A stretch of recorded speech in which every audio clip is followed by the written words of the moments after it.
영화 007 시리즈의 제임스 본드 역할이 뭐 1대부터 6대까지 있죠. 이 중 6번째 본드로 활약했던 영화배우 다니엘 크레이그라는 분이 있어요. 근데 이분이 주연한 또 다른 영화 디파이언스라고 하는 영화가 2009년도에 개봉된 이 전쟁 영화인데요. 이 디파이언스는 저항이라고 하는 의미를 가지고 있는데 2차 세계대전에 나치가 유대인을 학살하던 그 상황을 배경으로 하고 있습니다. 이 실화를 배경으로 만든 영화예요. 내용을 보면 이 나치의 만행으로 인해 부모님을 잃었던 삼형제 비엘스키 삼형제인데 비엘스키 투비아, 비엘스키 루스, 주스, 비엘스키, 아사엘 이 세 명의 형제가 그 독일군의 추격을 피해서 숲속으로 피신하게 되고 그리고 유대인들을 학살하니까 그 피신한 일부 사람들을 모아서 그들과 함께 공동체 생활을 하는 과정을 소개해요. 근데 이 숲속에서 유대인이 도망간 것을 끝까지 추격을 하죠. 그러니까 나치의 추격이 계속되니까 처음에는 피하다가 이제는 무기를 어떻게 하나씩 마련을 하고 그리고 독일군을 죽이고 빼앗은 무기를 가지고 또 저항하고 이런 과정을 하면서 투비아와 이제 막내 동생 둘째는 그런 과정을 자는기는 못마땅히 생각해서 러시아 군대에 입대해서 또 싸우다가 나중에는 이제 재합류하고 하는 그런 장면이 나오거든요.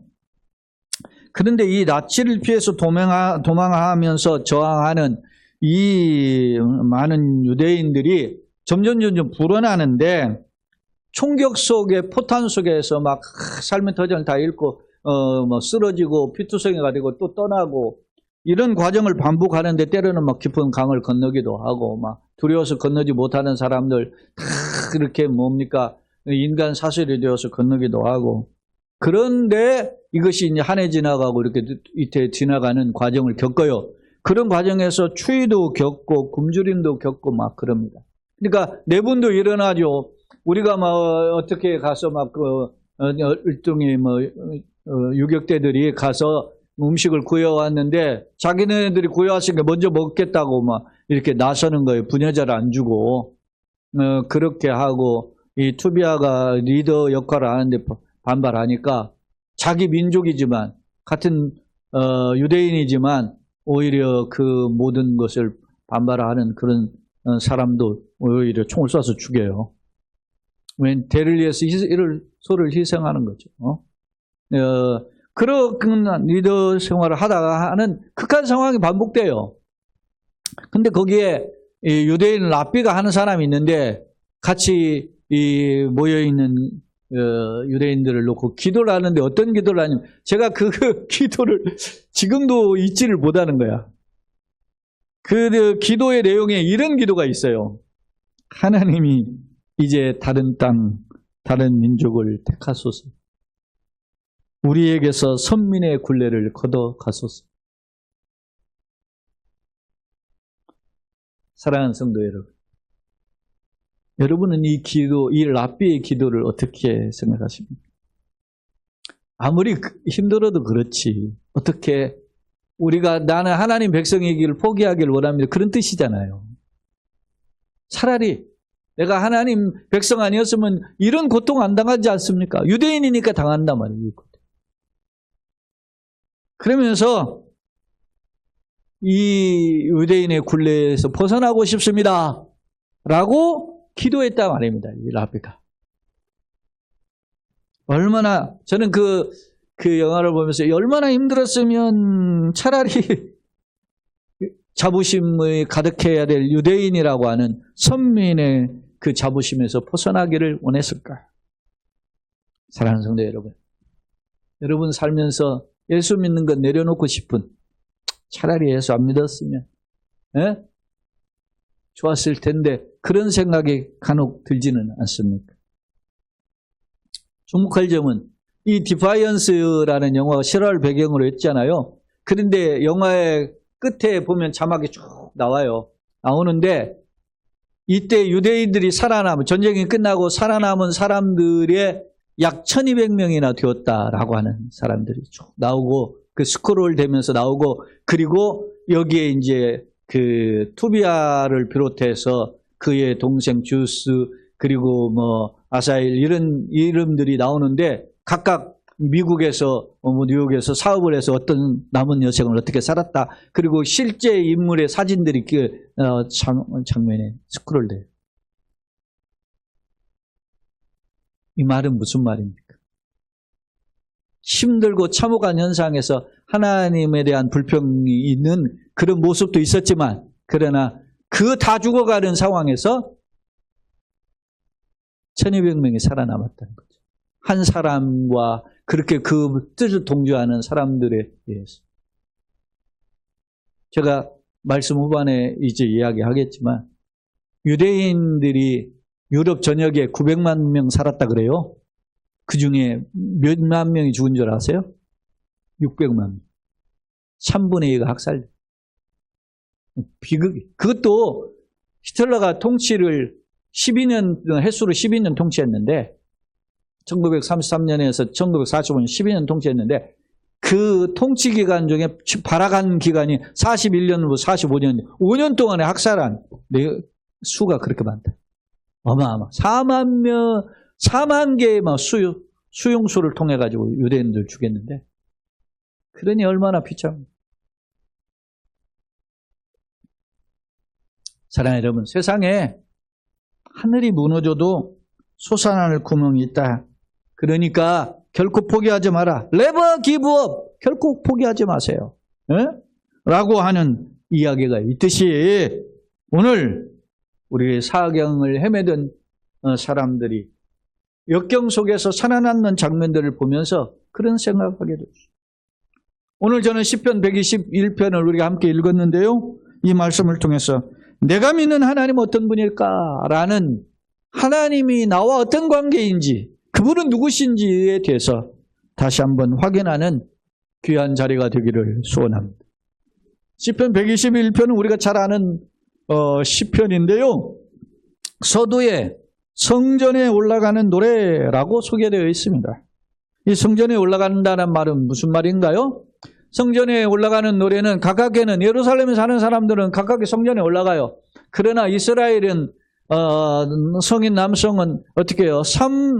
1년에 3번 성전에 올라가게 돼 있어요. 근데 1년에 3번 올라가는 것도 힘들어서 저 디아스포라는 멀리 떨어져 있거나 그 해외에서 사는 주민들이라든지 이런 사람들은 1년에 한 번 오기도 어렵죠. 그래서 큰 마음을 먹고 올라오는 거예요. 그런데 이스라엘 중에 믿음의 열정 있는 사람들이 어떻게 이 성전에 올라갈 때, 예루살렘에 안 살지만 멀리 떨어져 사는데 올라오는데, 이스라엘은 4개 지역이 있다 했잖아요. 평야가 있고, 골짜기가 있고, 그 다음에 어떻게 하면 산지가 있고, 그 다음에 네게브라는 광야가 있어요. 근데 이 오려면 이런 곳을 거쳐야 된다. 골짜기도 거쳐야 되고, 어떻게 합니까? 광야도 거쳐야 되고, 산도, 언덕도 올라다녀야 되고. 그러니까 그런 과정에서 겪는 일들이 있어요. 그리고 그게 우리 같지만 길이 잘 닦여 있는, 물론 이스라엘의 서쪽 해변에는 비아마리스라고 하는 그 해변길이 쭉 있고, 그 소위 말하면 요단 동편에 그 고원까지 이어지는 소위 요단 동편에 있는 언덕이 산이거든요. 그게 고원지대로 쭉 있는 소위 왕의 대로라는 길이 있어요. 그 길로 다니는 사람도 있지만, 그렇지 않고 그냥 이제 동네길, 산길 따라서 오는 사람도 있단 말이에요. 오다 보면 광야도 거쳐야 되고, 오다 보면 산악도 거쳐야 되고, 오다 보면 골짜기도 거쳤는데 거기에 맹수도 있고, 그게 있단 말이에요. 그런 속에서 힘든 과정을 반복하게 되는데, 그때 어떤 마음을 가지고 올라올까? 보세요. 1절을 한번 같이 읽어봅시다. 시작. 내가 산을 향하여 눈을 들리라. 나의 도움이 어디서 올까? 내가 산을 향하여, 산은 많은 산들을 향해 고개를 돌린다는 게 아니에요. 이 산은 하나님의 성전이 있는 예루살렘 성전의 시온산을 가리켜요. 내가 시온산을 향하여 눈을 들리라. 나의 도우면. 생각해 보세요. 사방은 주변은 맹수들로 자기를 태클하는 그런 바위와 골짜기와 광야가 놓여져 있는데 나의 도움은 어디서 올까 하면서 하나님을 바라보면서 하나님을 생각하면서 지금 그 여정을 계속하고 있는 것입니다. 그래서 이 산이라고는 헤아림이라는 것은 시온 산을 가리키고 하나님의 계신 곳을 가리키는데 이 사람이 이렇게 눈을 들어서 하나님을 바라보면서 올라옵니다. 사랑하는 여러분, 오늘 이 아침에 어떤 마음으로 올라왔습니까? 오늘 이 아침에 오늘 주님을 바라보며 주님을 만나는 자리가 되기를 예수님의 이름으로 축원합니다. 자, 그러면 올라온 사람들의 특징이 뭘까? 보세요. 121편 2절을 또 읽어봅시다. 나의 도움은 천지를 지으신 여호와에게서로다 그랬습니다. 여러분, 이 사람이 산을 향하여 순례자들이 지금 산을 향하여 눈을 들었는데 하나님을 바라보죠. 그런 그들이 바라봤던 하나님은 어떤 분인가 보면 나의 도움은 천지를 지으신 여호와에게서로다. 그렇습니다. 내가 믿는 하나님은 천지를 창조하시고 천지를 주관하시는 살아계신 하나님인 줄로 믿습니다. 내 인생길에는, 우리의 가정길에는, 우리의 걸어갈 길에는 하나님이 함께 하시는 줄로 믿습니다. 그래서 여호와 하나님은 우주 만물의 창조주시오, 우주 만물의 질서의 주인이시고 내 인생의 주인이십니다 라고 고백하면서 지금 올라오고 있는 거예요. 참고로 예레미야 10장에 보면 하나님 예레미야를 통해서 선포하게 한 말씀인데요. 예레미야 10장 10절로 12절 말씀이 귀한 말씀인데 한번 같이 한번 읽어봅시다. 오직 여호와는 참 하나님이시요 살아계신 하나님이시요 영원한 왕이시라. 그 진노하심에 땅이 진동하며 그 분노하심을 이방이 능히 당하지 못하느니라. 너희는 이같이 그들에게 이르기를 천지를 짓지 아니한 신들은 땅 위에서 이 하늘 아래서 망하리라 하라. 여호와께서 그 권능으로 땅을 지으셨고 그 지혜로 세계를 세우셨고 그 명철로 하늘을 펴셨으며. 할렐루야. 여러분, 늘 부모가 친밀하게 사는 사람들은 야 내가 네 아빠야, 내가 네 엄마야 이런 말 하지 않아요. 왜? 딴짓 하니까 딴 사람 쫓아다니고 그러니까 그를 향해서 하나님이 선포하라고 하는 겁니다. 다른 신을 짓는 다른 신들을 내가 짓지 않는데 다른 짓지 않은 이 신들은 하늘을 어떻게 해요? 아래서 망한다. 아무것도 아니란 우상화. 오직 하나님은 어떻게 해요? 권능으로 땅을 지으시 창조주이시란 말입니다. 전 세계를 세우시고 명철로 하늘을 펴셨다. 3번이나 반복하는 하나님은 창조주시다. 사랑해요 여러분, 이 우주 만물의 주인은 하나님이심을 믿습니다. 어떤 사람은 돈이 많으니까 돈 많은 사람이 제일인 양 보여요. 어떤 사람은 권력을 가지고 권력이 제일인 양 보여요. 그 뭐 세상에 권력자들이 가져가가지고 그 권력을 말이지 몇 년 하지도 못하는데 막 하잖아요. 그러니까 그걸 어떻게 하면 연장해 볼까? 에? 온갖 권모 술수를 다 하잖아요. 독재자들을. 그러니 그들은 망하는 거예요. 그러나 영원한 주인이신 하나님을 바라보는 자에게는 이러한 분명한 소망이 있는 줄로 믿습니다. 때문에 오늘 주일을 한 주를 시작하면서 주일을 하나님께 예배하는 것은 뭐예요? 하나님과 나와의 관계를 다시 한번 재정립하는 거예요.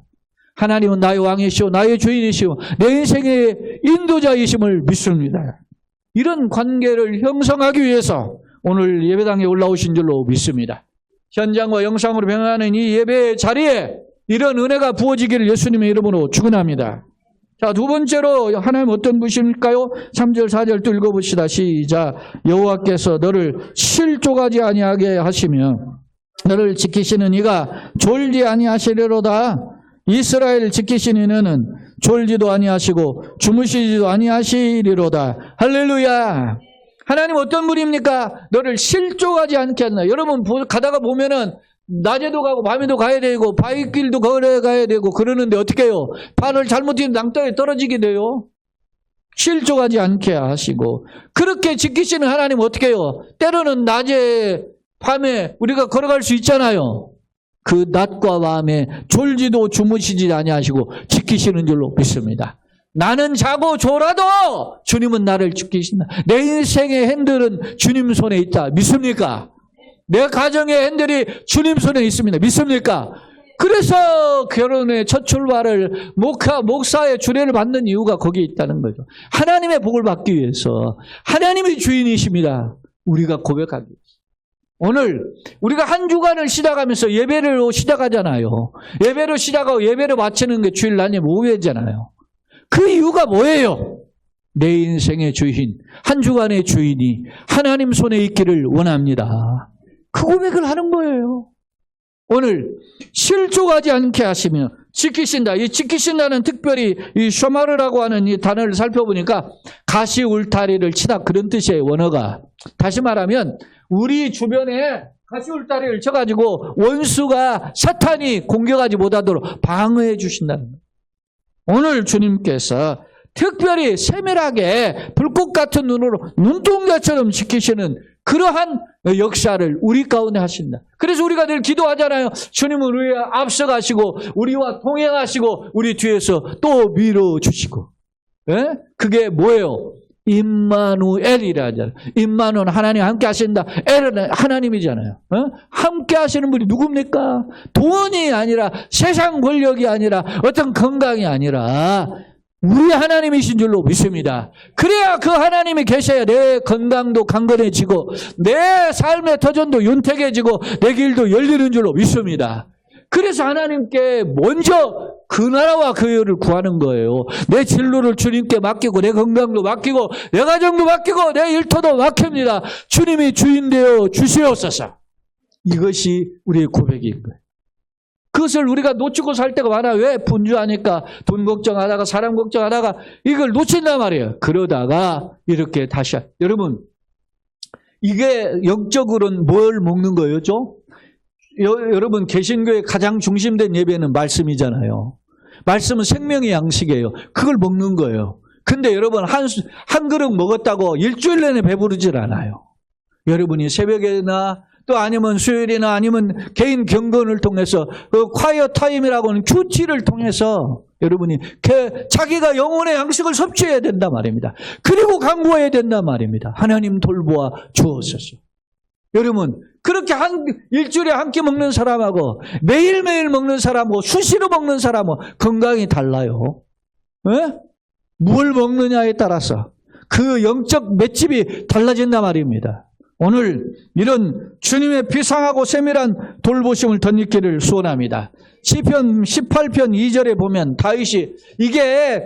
다윗의 이 고백이 너무 유명한 고백이에요. 나의 힘이 되신 여호와 내가 주를 사랑하니 이게 그 1절에 있고 그 다음 2절인데 한번 봅시다. 같이 시작. 여호와는 나의 반석이시오 내가 나의 요새시오 나를 건지시는 이시오 나의 하나님이시오 내가 그 안에 피할 나의 바위시오 나의 방패시오 나의 구원의 뿌리시오 나의 선성이시로다. 할렐루야. 여호와는 나의 힘이시오 이렇게만 고백할 수 있는데 디테일하잖아요.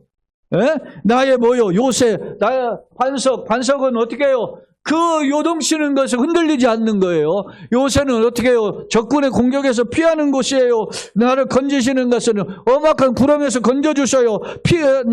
나의 하나님이시고 또 나의 피할 바위시고 방패시고 적의 공략 사탄의 도전에서 우리를 건져주는 구원의 뿌리라. 사랑하는 여러분, 산성은 휑 둘러싸여 있는 어떤 도시의 요새 아닙니까?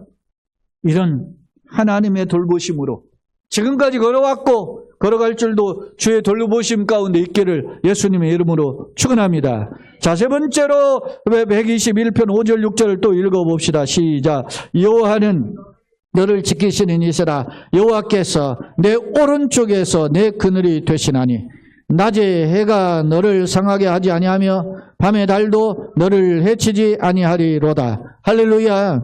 하나님 우리의 우편 오른쪽에서 우편은 능력을 상징하잖아요.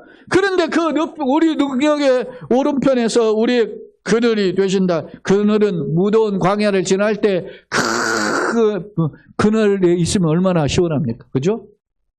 예전에도 그랬지만은 여러분 우리나라는 습도가 높아서 그랬지만은 그냥 습도가 높지 않는 나라들은 40도 50도 올라가도 막 그냥 좀 그늘진 데 가면 괜찮아요. 막 라스베가스 그거 가보니까 막 레바다주의 그 사막에 막 열기가 와가지고 막 숨이 칵칵칵 막히는데 그래도 그늘진 데 있으면 겨들만해요. 그게 여러분 그늘이 이 사막의 그 그늘이 그런 의미예요.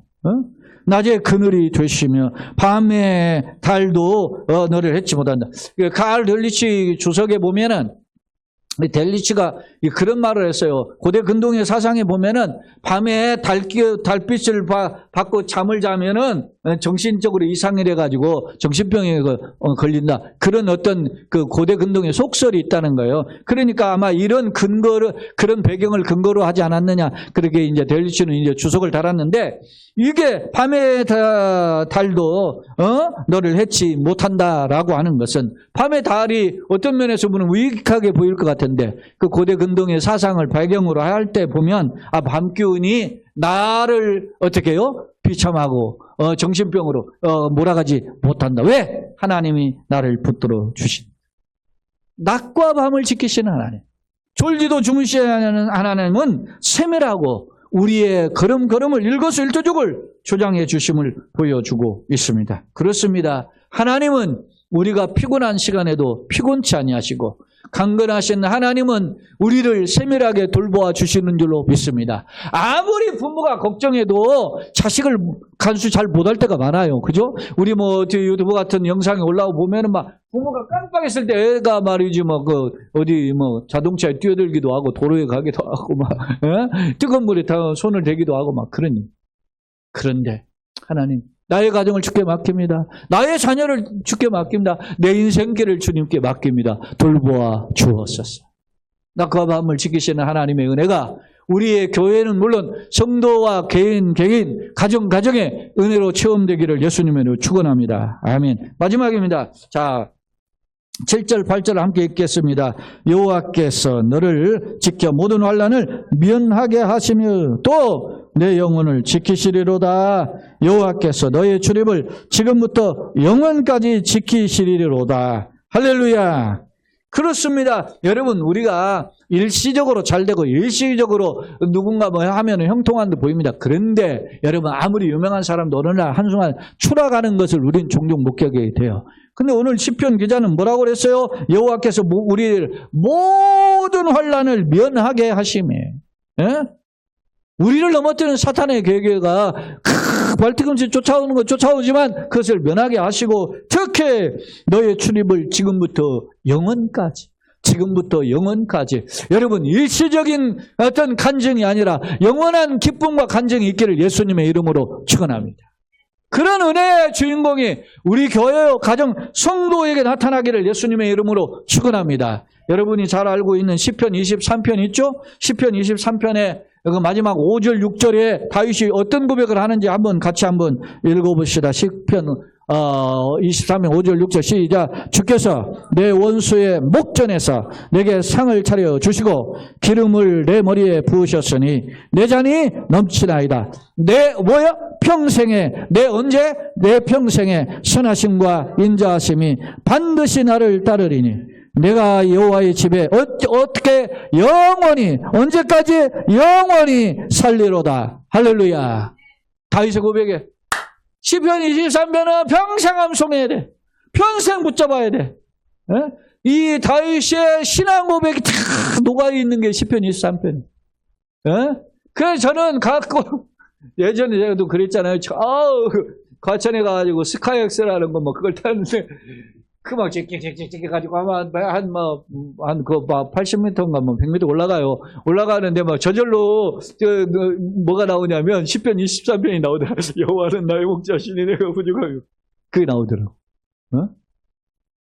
주님이 나를 인도하시는 줄로 믿습니다. 언제? 평생에. 영원토록 인도하실 줄로 믿습니다. 흔들리는 그 신앙을 가다듬는 자리가 되는 귀한 복된 자리가 되기를 예수님으로 축원합니다. 아멘. 히틀러가 앞서 이야기했잖아요. 천년만년 통치할 것 같은데 12년밖에 통치 못했어요. 근데 그때 히틀러가 죽인 사람은 유대인 600만 명을 비롯해서 1100만 명을 죽였다 그래요. 학살을 했는데 거기에 제가 통계를 1100만 명이 어떻게 되는가 보니까 그 중에 600만 명이 유대인이고 그리고 200만에서 250만 명이 소련 포로들이에요. 그리고 200만 명이 폴란드인이고 그리고 100만 명 정도가 집시 예, 떠돌아다니는 십시인이고, 그리고 장애인들도 못마땅해서 장애인들도 약 20만에서 25만 죽였다 그래요. 뭐 동성애자들 일부 몇만 명 죽이기도 했지만, 그렇게 해서 통계를 내보니까 1,100만 명을 학살했는데, 유대인의 경우 유럽 전역에 900만 명 살았는데 그 중에 3분의 1을 죽였다는 거야. 이야, 이 악질해. 근데 그런 상황에서 9.4일생으로 건져가지고서는 이렇게 나라를 세워가지고 이렇게 됐는데, 아무리 상대편이 자기를 먼저 건드리고 1,000명 넘는 유대인의 희생자가 되었어도 이게 지금 벌써 만 2년이 넘도록 전쟁을 벌이면서 그렇게 학살해야 됩니까? 그거는 방어를 넘어서 지나친 학살이에요. 자기들이 그렇게 학살당했는데 어떻게 학살하는 거예요? 유대인들의 최근의 이 네타냐후의 정권은 건강한 태도가 아니에요. 근데 어떻게 해요? 누가 지지해? 미국의 기독교가 지지하지. 이런. 사랑하는 여러분, 나는 어떤가? 우리는 그런 나의 어떤 이 고난과 역경을 현실에서 건져주신 하나님 은혜를 놓치며 살지는 않는가. 일시적인 어떤 분노, 일시적인 이득, 이런 것 때문에 신앙의 기본을 놓치지는 않아요. 돌아볼 필요가 있습니다. 오늘 여러분 보세요. 제가 거기에 대한 홀로코스트라는 홀로코스트가 히브리어로 쇼아인데, 이게 홀로코스트가 뭐냐면 잔인한 학색, 만행의 학살을 가리킨 게 홀로코스트잖아요. 근데 그 내용들 제가 한번 쭉 읽어봤는데, 거기에 보니까 독일이 가담한 게 히틀러가 혼자 한 게 아니에요. 보니까 어떻게 했냐. 이 대학살의 만행을 독일 군대가 첫째 가담을 했고, 그리고 독일 교회가 가담을 했고, 내무부하고 독일 교회가 어떻게 가담했냐면 유태인의 명부를 다 제공했어요. 점령지에 가면 첫 번째부터 요구하는 게 뭐예요? 유태인의 명부야. 그래도 받아다가 그냥 학살. 그리고 최신부는 시민권을 박탈하는 명령을 배달을 해주었고, 재무부와 은행은 유대인의 재산을 몰수했고, 그리고 독일 기업은 유대인의 노동자들을 해고했고, 그리고 대학교는 뭐 했냐면 유대인의 학생들을 지원을 받지 않았고, 유대인 교수도 있으면 다 잘라버렸어요. 그러니까 독일 전체가 이 일을 했단 말이에요. 왜? 최고의 독일을 최강 독일을 외치는 그 히틀러의 나치즘에 함몰되었어. 지금 누가 그 짓을 해요? 지금 푸틴이. 누가? 트럼프가. 최강 러시아, 최강 미국을 이야기하잖아요. 지금. 이런 것이 비성경적이라는 것을 우리는 눈으로 봐야 되는 거지. 누가 얼마나 잘못됐는지. 사랑하는 성도 여러분, 나는 누구의 손에 붙어? 많은 사람은 트럼프가 대통령이 되면, 이재명이 대통령이 되면 우리가 잘 살 줄 천만에 착각하지 마세요. 지금까지 걸어온 거 주의 은혜로 걸어온 줄로 믿습니다. 내 인생길이 하나님 손에 있단 말입니다. 그것을 놓치는 순간 우리는 세상의 콩고물은 얻어먹을지는 몰라도 내 인생의 중심을 잊어버려요. 어느 대통령이 되든 나는 그 사람을 적극 그렇게 옹호한 적이 없어요. 사랑하는 여러분, 내 인생의 주인은 하나님. 말씀에 정리합니다. 어느 유튜브 영상을 보았는데, 제가 이걸 한 2차례 보는데, 미국 오하이주의 어느 레스토랑 주차장 앞에서 8살 어린이가 $20 지폐를 주었어요. 그 $10짜리 뭐 2장인지 뭐 $20짜리인지 제가 못 본 것 같은데, 어찌됐든 $20 주었어요. 이 소녀는 너무 기뻐가지고 자기 게임기 팩을 사기 위해서 매장에 갔는데, 매장에 이렇게 들어갔더니 그 매장 안에 어느 군인 아저씨가 이렇게 쑥 들어오는 거예요. 그래가지고 순간 생각이 바뀌어서 그 매장 안에 들었던 아저씨가 저기 앞에서 옆에서 조그만 테이블에 식사를 하고 있으니까 자기가 급히 이렇게 메모를 적어가지고 그 $20를 그 메모지 안에 써서 그 군인 아저씨 드리고 자기는 떠나버렸어요. 그 메모 쪽지에 이런 내용이 적혀 있었어요. 군인 아저씨 안녕하세요. 우리 아빠도 군인이었어요. 지금은 천국에 계시지만요. 잠시 전에 제가 주차장에서 20달러를 두었는데요. 이 돈을 군인 아저씨에게 선물로 드리고 싶어요. 군인 아저씨 누구에 정말 감사드려요. 라고 쪽지를 적어놨다는 거예요. 이 쪽지를 쓴 소년은 8살짜리 마일스 에커트라고 하는 소년인데요. 이 소년은 그가 태어난 지 5주 만에 아버지가 이라크 파병 중에 전사했어요. 그래서 어렸을 때 아빠를 얼굴 본 적이 없는 거죠. 5주 만이니까 뭘 어떻게 알겠어요. 그런데 아빠가 생각날 때마다 아빠가 결혼했던 아빠의 그 결혼 반지, 그리고 아빠의 군번줄 있잖아요. 그 유품으로 가지고 다니면서 아빠를 생각하면서 그걸 꺼내보고 마음을 달랬다고 해요. 그날 식당에 들어선 군인을 보면, 그 가게에 들어선 군인을 볼 때 자기 아버지가 생각나서 그거를 드렸다는 거예요. 그리고 집으로 돌아온 이 아이는 엄마를 졸라서 엄마 아빠가 보고 싶어요. 그래서 아빠가 묻혀있는 그 국립 묘지에 이제 갔는데, 그 묘지에 있는 아이가 서성거리는 상황을 엄마가 사진을 찍고 동영상을 찍은 내 모습이 유튜브에 올라온 거예요. 근데 그날의 겨울에 보니까, 겨울인데 묘비를 이렇게 부둥켜 안고 서 있어요, 아이가.